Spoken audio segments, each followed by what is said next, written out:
What up, it's Ty1822 back with another Smackdown review. This show is from Saudi Arabia. So I know what I decided to do?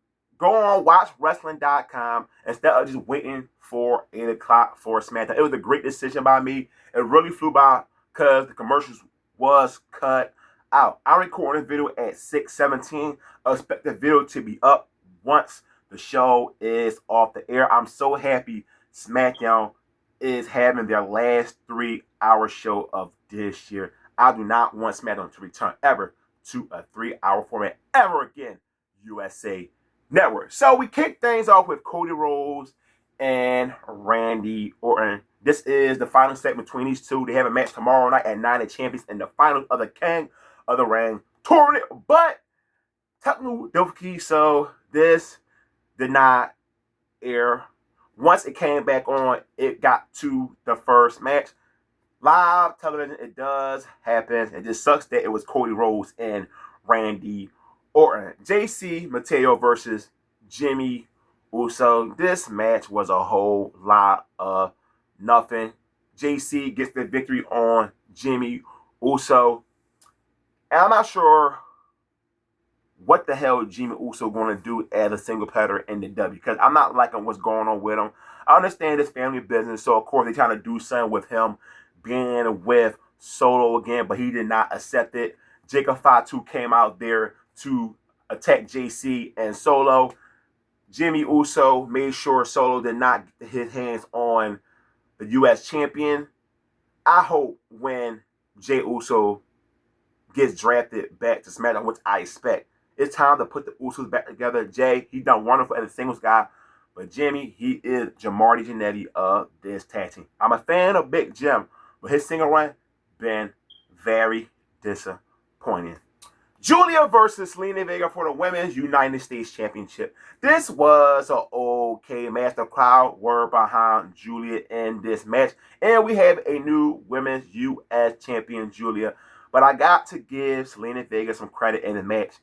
She did look better than she usually when it comes to her single matches. Every move she did, it looked very smooth from her. So at least she went out on top with a good performance, losing her U.S. Championship. Julia, now as the U.S. Champion, I would like to see her get a very long title run. So far, the belt still don't mean nothing. Hopefully with Julia, it can start meaning something down the line. Jade Cargill, Asuka. We have another segment because tomorrow night match, the finals of the Queen of the Ring tournament.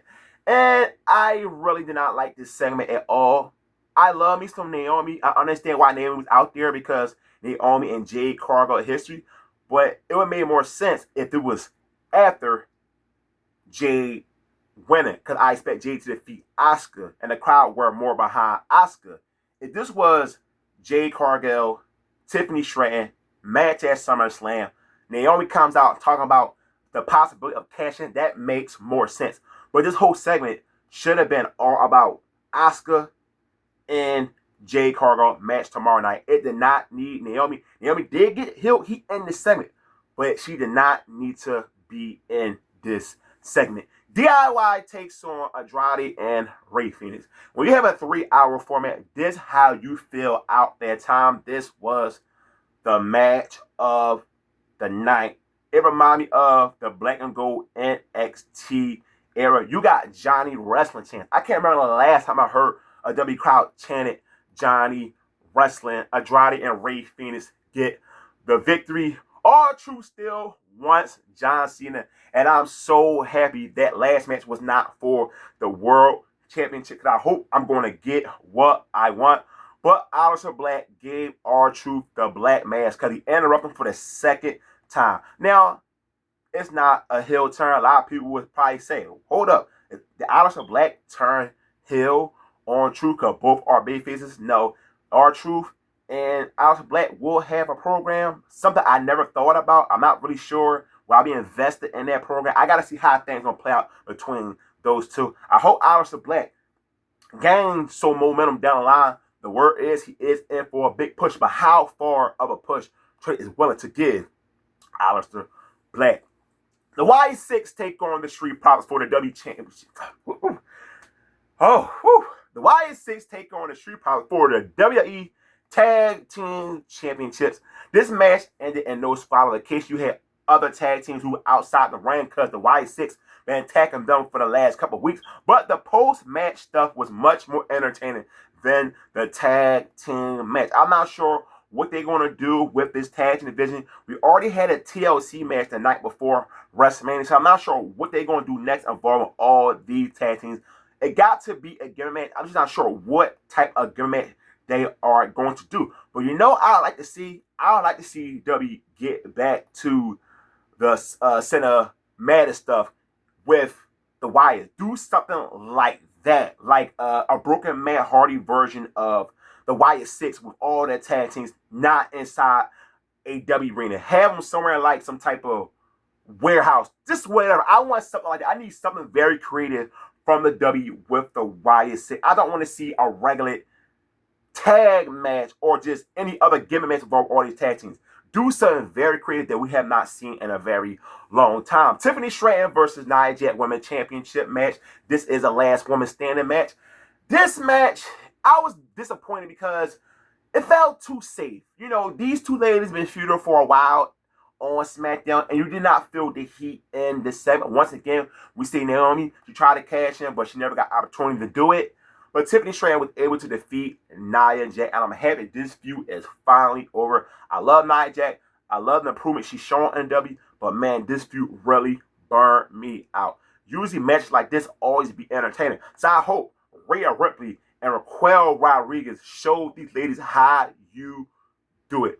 Last couple matches involving women when it comes to getting hardcore, it's just been too damn safe for my liking. CM Punk and John Cena. Oh my God. I seen this clip on Twitter and I'm like, wow, I did not expect this right here. We all know about last week when John Cena cut that awesome own version of his pipe bomb. Then you got CM Punk coming out as Thugonomics John Cena. And oh my God, this was hilarious. A lot of people going to say cringe, and that's totally fine. I wasn't expecting to say, yeah, oh my God, CM Punk can really freestyle. It was hilarious. I love all the stuff he was saying. John Cena bearing more talents than the Undertaker. Then he said something about, I am Kendrick Lamar and you are my Drake. Talk about a segment that no one seen coming from the W with CM Punk and John Cena. Funny way to build up the final segment between these two guys tomorrow night for the WWE Championship, a match I'm really looking forward to. So that's the end of my Smackdown review.